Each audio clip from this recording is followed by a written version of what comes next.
بسم اللہ الرحمن الرحیم۔ السلام علیکم ناظرین، دجال کب آئے گا اور کس طرح سے اس کی آمد ہوگی اور کیا اس کی نشانیاں ہوں گی؟ دنیا میں شدید قحط آ جائے گا اور ہر طرف پانی کی طلب بڑھ جائے گی۔ یہ دجال کی آمد کا اس طرح سے اعلان ہوگا۔ ناظرین، بات شروع کرنے سے پہلے اگر چینل پر نئے ہوں تو چینل کو سبسکرائب ضرور کیجیے گا اور ویڈیو اچھی لگنے کی صورت میں لائک ضرور کیجیے گا اور شیئر کیجیے گا۔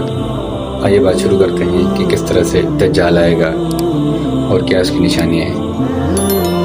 زمین اپنی پیداوار 1/3 کم کر دے گی، آسمانوں سے بارش کا سلسلہ کم ہو جائے گا، چنانچہ زمین میں غلہ اگنے کی صلاحیت بھی کم ہو جائے گی، اور 1 سال گزرے گا اور زمین اپنی پیداوار مزید 1/3 اور کم کر دے گی۔ آسمان سے بارشیں مزید کم برسیں گی۔ تیسرے سال اس صورت میں قحط آ جائے گا اور ہر طرف پانی کی طلب بڑھ جائے گی۔ یہی اسی طرح سے دجال کی آمد کا اعلان ہوگا۔ ایسے حالات میں دجال دنیا میں نمودار ہوگا۔ دجال ایک شخص کا نام نہیں، دنیا کے نظام پر ایک سوچ، ایک عذاب اور ایک بہت بڑی آزمائش کا نام ہے۔ اللہ تعالیٰ نے دنیا کی تکمیل کے بعد بنی نوح انسان کو خوشتر بے مہار نہیں چھوڑا، بلکہ اپنی خاص رحمت ہم انسانوں پہ کی اور اپنے نیک بندوں یعنی رسولوں کے ذریعے سے مسلسل ہدایت کا سلسلہ جاری رکھا، اور جس قوم نے اطاعت کی وہی کامیاب ہوا، اور جنہوں نے خواہش نفس کی پیروی کی وہ عذاب کا شکار ہوا۔ دجال کے خروج سے قبل اس لیے راہ ہموار کرنے کا سلسلہ یہود و نصارہ کی کوششوں سے جاری ہے۔ خفیہ اسرائیلی سازشیں تو عرصہ سے جاری ہیں۔ اس کی ظاہری مثال یروشلم میں امریکی سفارت خانہ ہے، اس کا قیام ہے۔ یہ اس بات کا اعلان ہے دجال کو اللہ بہت زیادہ قوت عطا فرمائیں گے۔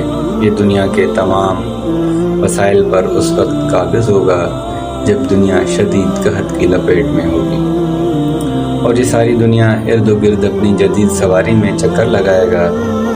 دجال دنیا پر 40 دن قیام کرے گا۔ پہلا دن 1 سال کے برابر ہوگا، دوسرا دن 1 ماہ کے برابر، اور تیسرا دن 1 ہفتے کے برابر ہوگا۔ باقی دن عام دنوں کے مثل ہوں گے۔ اس کی 1 آنکھ ہوگی، پیشانی پہ کفر کفر یا کافر لکھا ہوگا، جسے ایمان والا پڑھ سکے گا۔ آج دنیا میں گلوبل ولیج بن چکی ہے۔ سیٹلائٹ اور نیٹ ورک کے ذریعے سب ممالک اور اقوام پڑھ چکے ہیں۔ آنکھ جو کچھ دیکھتی ہے، لب پہ آستہ نہیں۔ میں وہ حیرت ہوں کہ دنیا کیا سے کیا ہو گئی۔